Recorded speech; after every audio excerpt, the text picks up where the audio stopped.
Bien, tal como os he dicho, vamos a continuar nuestra meditación en el Evangelio de Lucas y concretamente en el capítulo 22. Yo voy a dar lectura a una parte de este capítulo 22. Vamos a comenzar en el pasaje que está en el versículo 54. Tenemos hoy tres historias en este pasaje, es decir, hasta el final del capítulo. Tenemos la historia de la negación de Pedro, de la que ya estamos avisados, ya tenemos anuncio por palabras del Señor, como recordaréis, de que esto se iba a producir. Tenemos una segunda parte en este pasaje, que es el momento en que Jesús fue llevado preso y fue llevado por la gente que lo había apresado, de manera que comenzaron a golpearle y hacer burla de él. Este es un pasaje muy breve. Seguramente aquí, aunque no menciona el lugar, es que había sido llevado a el cuerpo de guardia que había en el palacio del gobernador, y luego por fin es la presentación ante el concilio judío, es decir, ante el Sanedrín. Tres momentos de todo esto que hemos llamado la pasión, lo que llamamos la pasión del Señor, es decir, los momentos de dolor y de sufrimiento. El profeta Isaías nos dice en aquel precioso capítulo 53 que él es llamado también varón de dolores. El sufrimiento, el dolor. Y eso no solamente como una parte de su propia humanidad, sino también el hecho de que ese dolor no fue solamente físico o corporal, sino el dolor espiritual, que significa el verse ante el tribunal de Dios con el peso del pecado. Naturalmente que estos momentos, mientras vemos todos los aspectos de la humanidad de nuestro Señor Jesucristo, se centran principalmente en el dolor y en la humillación desde el punto de vista humano. Hemos de pensar en lo que significa el hecho de que, por un lado, se produce la negación de Pedro, por el otro, la humillación por los guardias que lo habían apresado, y luego también aquella especie de interrogatorio extraño por parte del Sanedrín. Digo extraño porque no era normal que el Sanedrín se reuniera. El Consejo del Pueblo fue convocado e interrogaron a Jesús. Por fin, todo el Consejo estaba reunido para interrogar y para ver qué es lo que tenía que decirles o qué podía contestar a sus preguntas. Bueno, pues estos tres hechos son parte de su humillación, de su dolor como ser humano.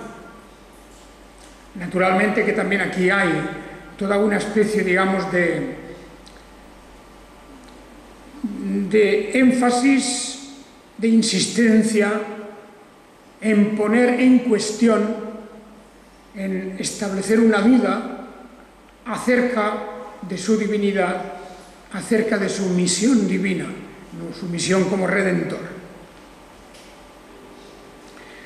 En primer lugar, tenemos la negación de Pedro. Seguramente de todas las cosas que ocurren en estos días, la más dolorosa, por estar tan cerca de él, es la negación de Pedro. Nos acordamos todos de cómo Pedro había dicho que él de ninguna manera, que él iba a ser fiel. En este mismo capítulo, el versículo 31, Jesús le avisa: Simón, Simón, ya sabéis que Pedro y Simón es la misma persona, Simón, Simón, he aquí Satanás os reclamó para zarandearos como a trigo, pero yo rogué por ti que no desfallezca tu fe, y tú cuando hayas vuelto fortalece a tus hermanos. Y Pedro le dijo: Señor, no solo estoy dispuesto a ir contigo a la cárcel, sino también a la muerte. Pero él dijo: te digo, Pedro, que el gallo no cantará hoy sin que tú hayas negado 3 veces que me conoces. Bien, esa es una profecía directa, pero que está provocada incluso porque Pedro intentó, diríamos, blasonar, intentó ponerse como hombre fuerte, como persona que incuestionablemente iba a permanecer siempre fiel. Qué peligroso es hacer alarde de algo que nosotros pensamos que nos puede dar importancia o gloria, o de alguna manera presentarnos como personas de gran valor. Es muy peligroso. Cuando una persona alardea, blasona, cuando una persona presume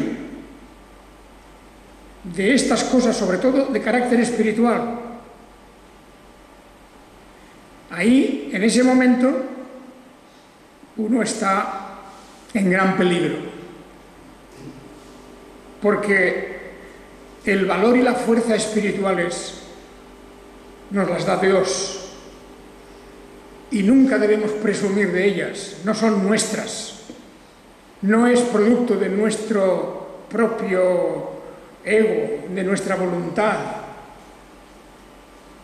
Esa cuestión la tenía ciertamente muy equivocada el apóstol Pedro. Había ahí una actitud de presunción, una actitud de persona que confía en sus propias fuerzas. No solo estoy dispuesto a ir contigo a la cárcel, sino también a la muerte. Ahora, vosotros fijaos, subrayamos esas palabras de la seguridad que él tenía. Eso no se puede medir. Cuando un creyente presume de lo que él puede hacer y presume de su fidelidad o de su constancia o presume de su fe o de cualquier otro don, parece como si está diciendo: eso yo mismo me lo he creado, yo mismo me lo he ganado o lo he obtenido con mis fuerzas. Claro, porque no estamos hablando aquí de fuerza física. Indudablemente, cuando una persona hace mucha gimnasia, mucho ejercicio y quiere, aumentar sus fuerzas, pues posiblemente lo consigue de esa manera. Pero la fe, la perseverancia, la constancia, la fidelidad, todo eso no es un producto de ningún ejercicio nuestro, ni un producto de nuestra voluntad. Por eso, las palabras de Pedro las tendríamos que tener muy presentes siempre, porque eso de decir yo estoy dispuesto a ir contigo a la cárcel y también a la muerte, etcétera, pues es una especie de presunción que luego no se cumple, como vemos aquí. En cuántos y cuántos casos. Y yo creo que todos hemos conocido a lo largo de la vida personas así. En las iglesias hay muchas personas así, y a lo largo de la historia del cristianismo también. Esta es una de las razones por las que se produce también la apostasía. En tiempos de persecución, cuando las cosas se ponen difíciles, cuando la vida cristiana no es todo lo placentera y amable y divertida que uno se piensa, pues hay muchos que, aunque habían dicho antes yo nunca abandonaré este camino, yo nunca dejaré la fe, pues resulta que que sí que lo hacen. Eso es la apostasía, el caer, el traicionar convicciones, declaraciones de fe, esa especie, diríamos, de manifestación que a veces se puede hacer de lo mucho que uno ha progresado en las cosas espirituales. Puede llegar el día, como aquí le llegó a Pedro. Naturalmente Pedro necesitaba pues una lección, y con Pedro todos nosotros necesitamos esta lección, aprenderla muy fuerte, muy firmemente. Así que el aviso está dado, versículos 31 al 34 de este capítulo 22 de Lucas, y muy poco después de esta advertencia que le hace el Señor Jesús, porque dice que Satanás os ha reclamado para zarandearos como a trigo. Las gavillas de trigo, en aquel tiempo, el trigo ya seco, las gavillas de trigo se golpeaban contra el suelo y así el grano salía. Era una de las maneras. Las personas que no tenían los caballos o las cabalgaduras para hacerlo en las eras, con las manos golpeaban el trigo y así salía el grano. Bueno, pues eso es lo que dice: Satanás os ha reclamado para zarandearos como a trigo, golpearos de arriba para abajo, llevaros de un lado a otro. Pero Pedro pensaba que él era más fuerte que Satanás y pensaba que con sus fuerzas él era capaz de mantenerse fiel.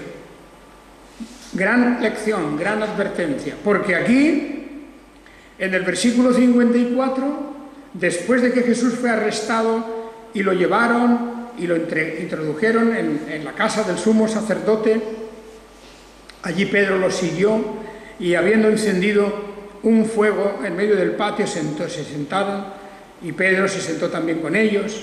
Y bueno, esta historia es la que podemos leer en un segundo, ahora, en unos momentos, desde el versículo 54. Dice: después de arrestarlo, lo llevaron y lo introdujeron en la casa del sumo sacerdote, y Pedro lo seguía de lejos.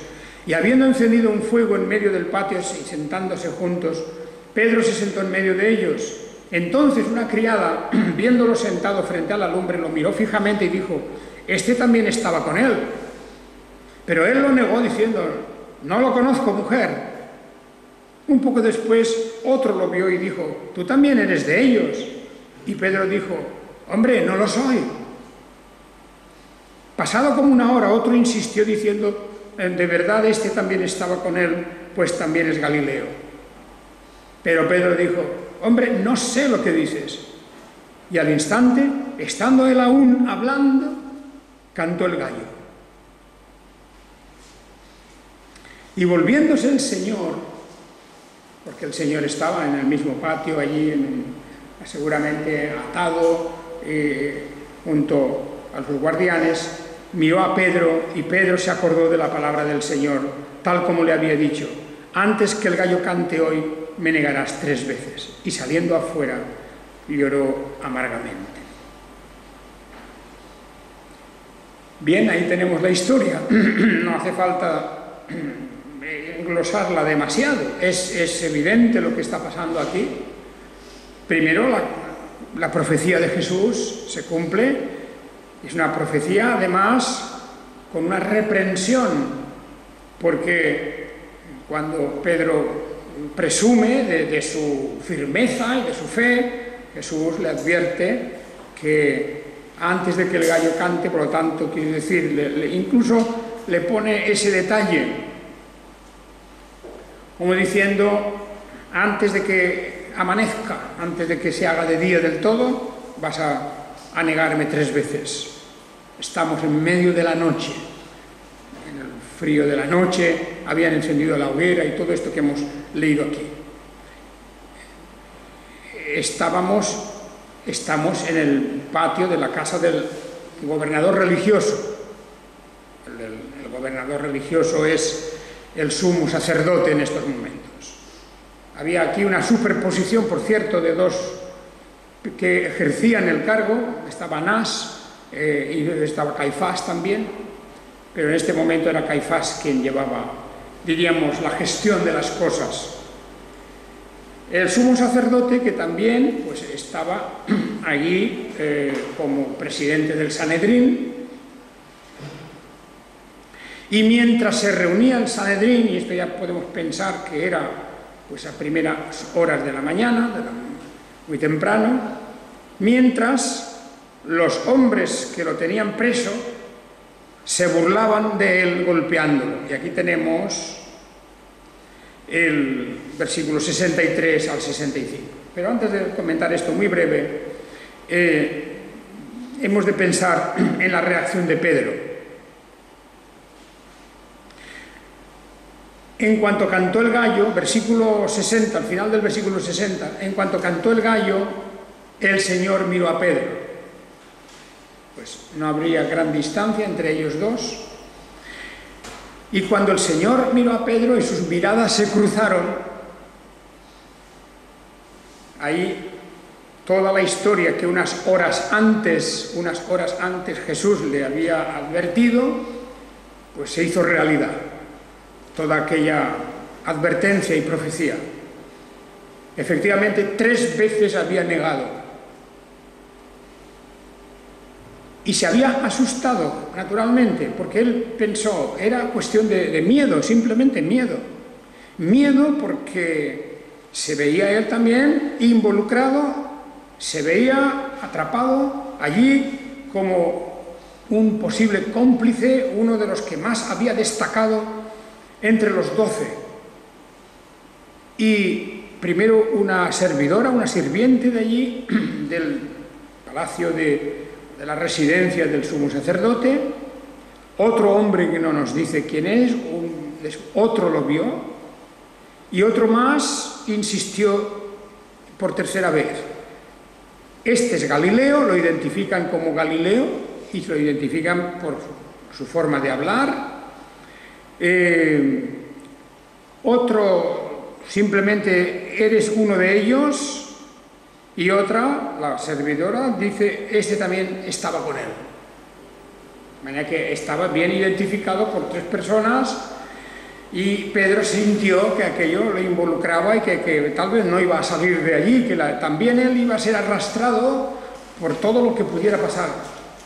De manera que fijaos, aquel hombre que sabemos que de una manera impulsiva había sacado su espada cuando Jesús fue aprehendido.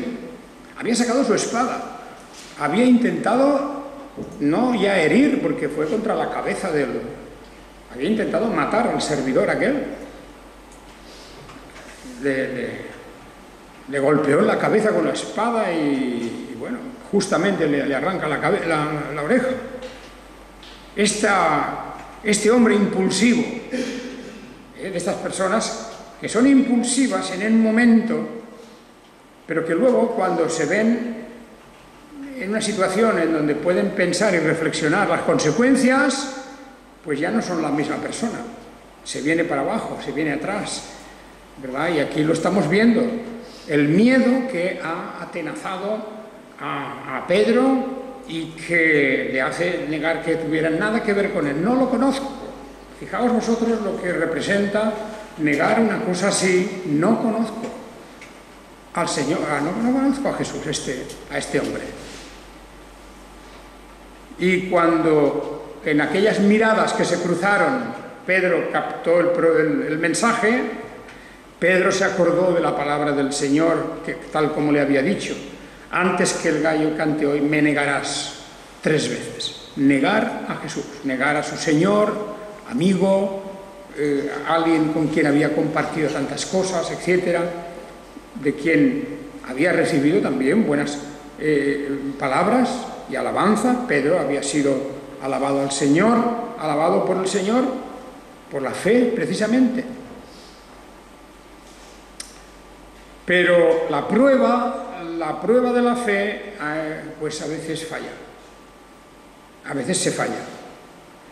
Y Pedro en este momento descubre que con sus propias fuerzas con su voluntad, con su arrojo, incluso, con todo eso no va a ninguna parte.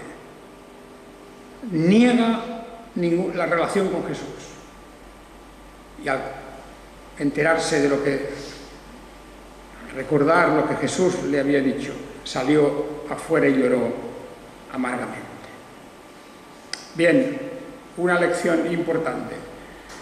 No presumamos nunca de nada, porque todo lo que tenemos en el campo de la fe, de las creencias, todo es un don de Dios.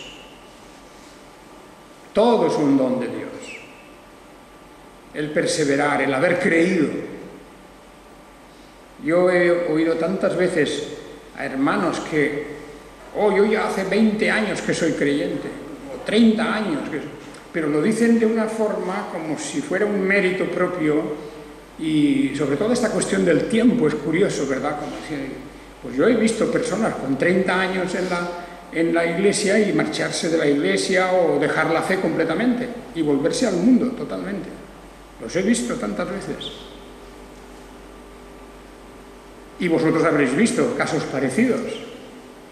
Pero precisamente han sido muchas veces personas que se caracterizaban por presumir mucho de sus propios dones, o presumir de lo que habían hecho, o presumir de cuánto habían contribuido, o cosas así. Pues puede ser que no sirva de nada. Y esa es una gran lección, una importante lección. Esta negación de Pedro, tengámosla siempre presente. La segunda cuestión que encontramos aquí, en el versículo 63, es el tema que también lo recogen los evangelios de Mateo y de Marcos, algunos con más detalle, de los insultos, las mofas y también pues los golpes y en fin el maltrato psicológico, maltrato físico contra Jesús. Estos que lo habían ido a aprender eran servidores del sumo sacerdote. Todavía no ha intervenido lo que podríamos llamar la policía. No había intervenido, porque esos dependían de Pilatos, el gobernador político, el gobernador romano, político y militar. Todavía no ha entrado, eso viene en el capítulo siguiente. Pero el gobernador religioso, en cuya casa estaban, pues tenía su servidumbre, y había sido la servidumbre del sumo sacerdote, porque toda esta cuestión, esta detención de Jesús, la habían acordado como una confabulación entre los principales sacerdotes, los escribas, naturalmente también los fariseos. Eran todos estos. Y el primer, diríamos, el primer paso lo dieron ellos. Luego va a intervenir, porque se lo van a traspasar a Pilato. Una vez que el concilio ve el asunto y entiende sobre lo que hay, tienen algo para denunciarlo, se lo tienen que transferir a Pilatos, porque ellos, los propios judíos y el concilio judío, no tenía autoridad, estaban bajo la dominación romana, estaban en un régimen de ocupación, estaban bajo la ocupación romana y ellos no podían ejercer esta autoridad. Pero sí que aprovecharon ese momento, esas horas que estuvo Jesús en la casa del sumo sacerdote, para que los guardianes, los alguaciles, como queramos llamar, estos hombres, lo que lo tenían preso, se burlaban de él, dice el versículo 63, se burlaban de él golpeándolo. Y ahí tenemos los otros evangelios, nos cuentan cómo le pusieron una corona de espinas, cómo le pusieron una capa encima para figurar que era un rey. Era una de las acusaciones que se había propagado de que Jesús se estaba proclamando rey. Precisamente lo contrario de lo que había sucedido. Le habían querido proclamar rey, pero él se había rechazado, había marchado, no les había hecho caso. Como luego va a decir delante de Pilato también, mi reino no es de este mundo. No estaba interesado en el poder político de este mundo, ni en el poder militar, ni en nada. Tenía otras cosas en su mente, en su corazón. Pero aquí le golpean, se burlan. En este caso se burlan también como de que Jesús fuera profeta. Y entonces le vendaban los ojos, le golpeaban y luego le decían, profetiza, ¿quién es el que te golpeó? Una burla de mal gusto, ¿verdad? Humillante, pero al mismo tiempo demostrando la pobreza de esta gente, pobreza mental y espiritual de esta gente. Vendar a una persona, golpearle y preguntarle, profetiza, pues, ¿quién te ha golpeado? Era una burla sobre su ministerio como profeta. Era una burla contra Jesús como profeta. Como también se burlan de Jesús como rey. Cuando le pusieron el cartel, aquel cartel encima de la cruz, aquel también era un cartel en el que se burlaban de él como rey. Jesús de Nazaret, rey de los judíos, una burla. Incluso alguno quiso que cambiaran el cartel diciendo, no pongas rey de los judíos, pon que él dice que es rey de los judíos, pero dice, ya está escrito, ya está. Era una burla de todas maneras. Jesús de Nazaret, rey de los judíos. Aquí también, profetiza, ¿quién te ha dado el golpe? Y de la misma manera, luego cuando comparece ante el concilio, cuando aparece delante del Sanedrín, también las preguntas van hacia la cuestión mesiánica. Porque esto era lo que preocupaba a la gente del concilio, a la gente del Sanedrín, a los dirigentes judíos. Les preocupaba mucho que se había extendido también, había corrido la voz de que Jesús era el Mesías, que estaban esperando. Y esto era un peligro para la autoridad del Sanedrín, el Consejo de los Judíos, el Gran Concilio.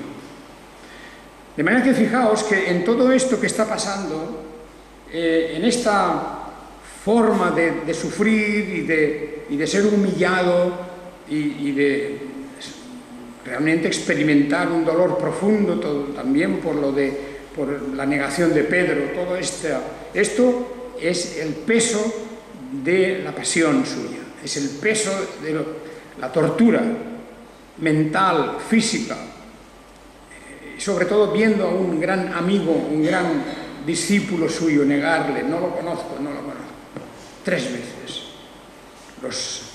seguido por los escarnios, los azotes, las burlas. Y por fin viene en el versículo 66 la comparecencia ante el concilio judío.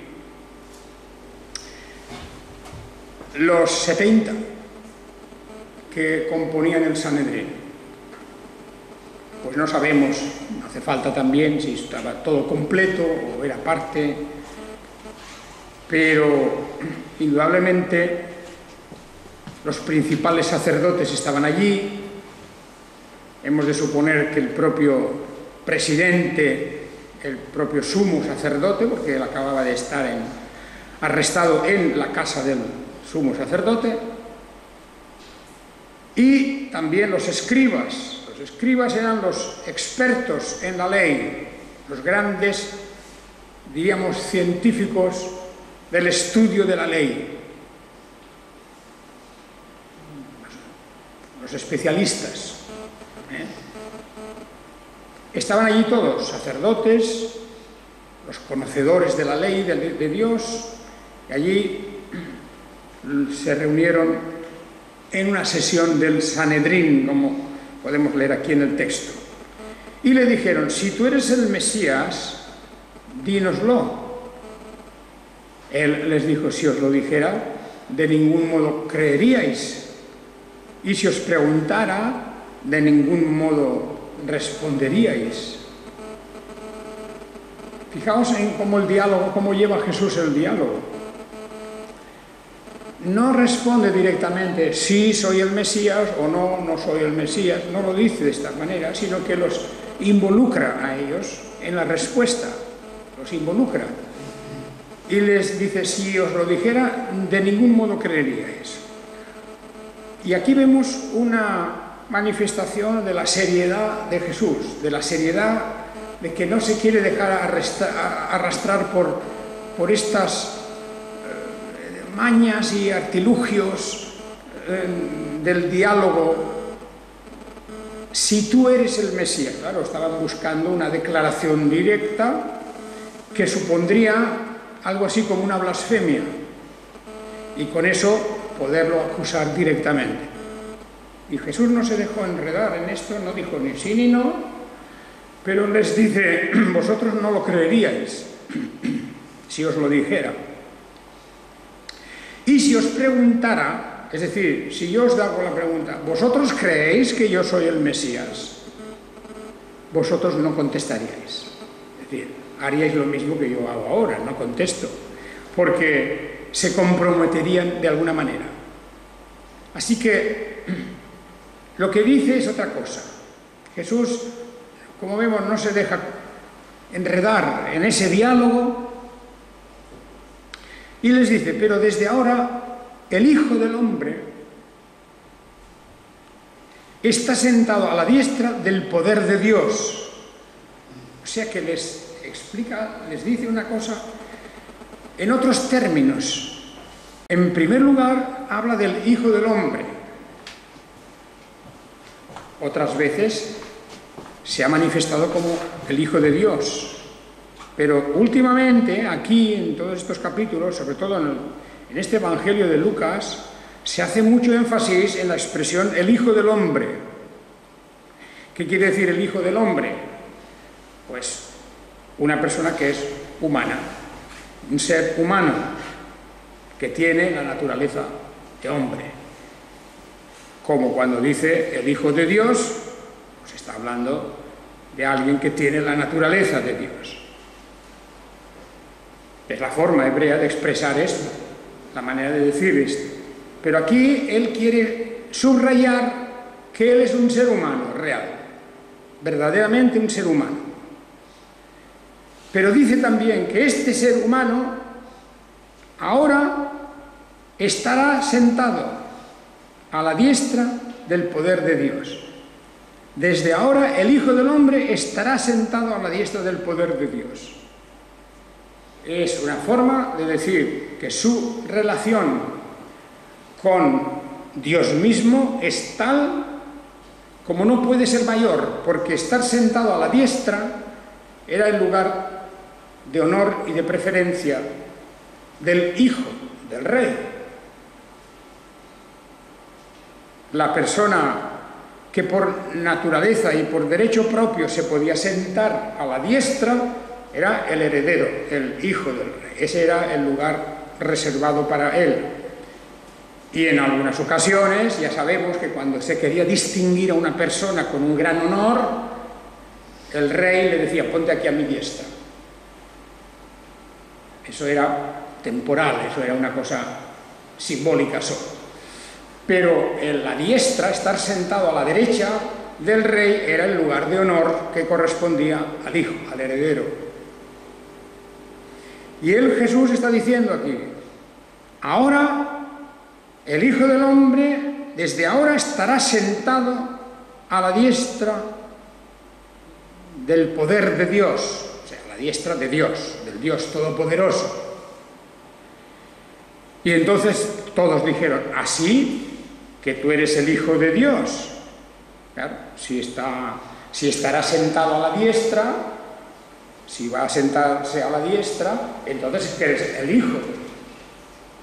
Y si eres el Hijo de Dios, eres de la misma naturaleza, como el hijo de un rey es de la misma naturaleza que su padre. Estamos hablando en términos de símiles, de comparaciones, un poco metafóricos, un poco simbólicos, pero que era muy claro de lo que se trataba, de decir una verdad sin contestar a la pregunta que le estaban haciendo ellos directamente. Si eres el Mesías, dínoslo. Como diciendo, ya queremos zanjar esta cuestión. Pero Jesús en realidad les está diciendo más que eso, les dice más. Porque cuando les dice que desde ahora el Hijo del Hombre estará sentado a la diestra del poder de Dios, les está diciendo que es como Dios. Claro. Recordemos lo que luego el apóstol Pablo nos dice en la carta a los colosenses, sobre todo. Cuando dice en el capítulo 1 que este Jesús está sentado, lo dice en el capítulo 1, cuando dice que Él es antes de todas las cosas y todo subsiste en Él, y Él es la cabeza del cuerpo, etc. Y luego, cuando nos dice que en Él vive corporalmente toda la plenitud de la naturaleza divina.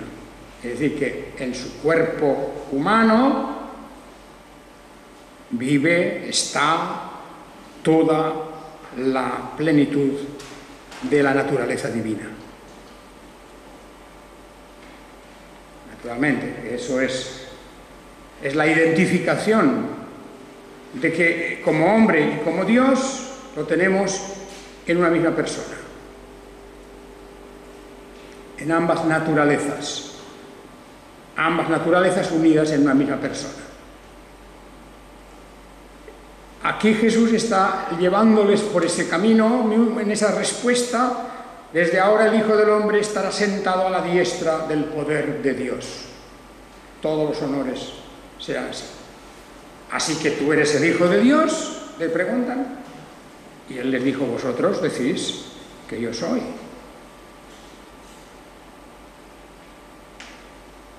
Y ellos entonces, claro, dieron por afirmativa la respuesta y dijeron, ¿qué más necesidad tenemos de un testimonio? Porque nosotros mismos lo oímos de su boca. O sea, ¿eres el Hijo de Dios? Jesús les está diciendo, claro que sí, lo soy. Y llegan a la sentencia. Ya no necesitamos más testimonio, lo hemos oído de su misma boca, por fin ha confesado. Es el Hijo de Dios. Y el Hijo de Dios para ellos, para el Sanedrín, para los sacerdotes, para todos los expertos en la ley, el Hijo de Dios era la misma expresión que decir Dios. Esa era la cuestión, lo que se estaba debatiendo aquí. Y por eso ya se habían escandalizado cuando hablaba de tal manera que se había hecho igual que Dios. Esa era la denuncia que tenían, que se había declarado como Dios, Dios. Así que llegamos al fin de todo este primer momento del arresto de Jesús. Ya veis, queridos hermanos, que hay mucha doctrina en todo este pasaje, hay mucha doctrina, porque llega el momento ya en que definitivamente Jesús no tiene por qué ocultar nada, ni tiene por qué disimular nada, que nunca lo hizo, por cierto, pero siempre en sus respuestas había un cierto enigma para dejarles pensar, para darles esa especie, digamos, de curiosidad. ¿Quién es este? Y ahora ya llegamos al momento en que las cosas se aclaran, definitivamente.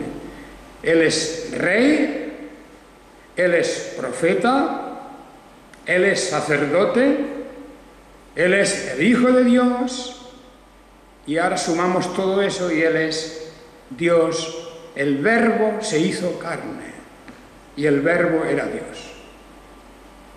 Esta es la expresión bíblica. La suma de todas esas cosas.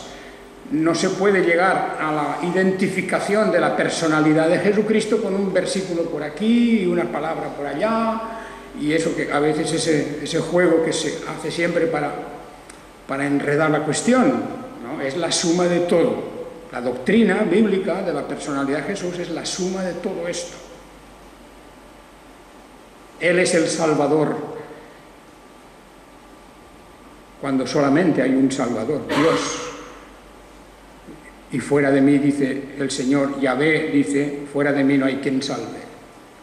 Nadie podría decir yo soy el Salvador del mundo si no fuera usurpando el título. Pero Jesús, el mismo nombre de Jesús significa Salvador. Yeshua, Salvador, ese es el nombre que le pusieron. Desde ese momento era como llamarle Dios. Y ahora lo encontramos aquí en su persona humana, sufriendo como varón de dolores.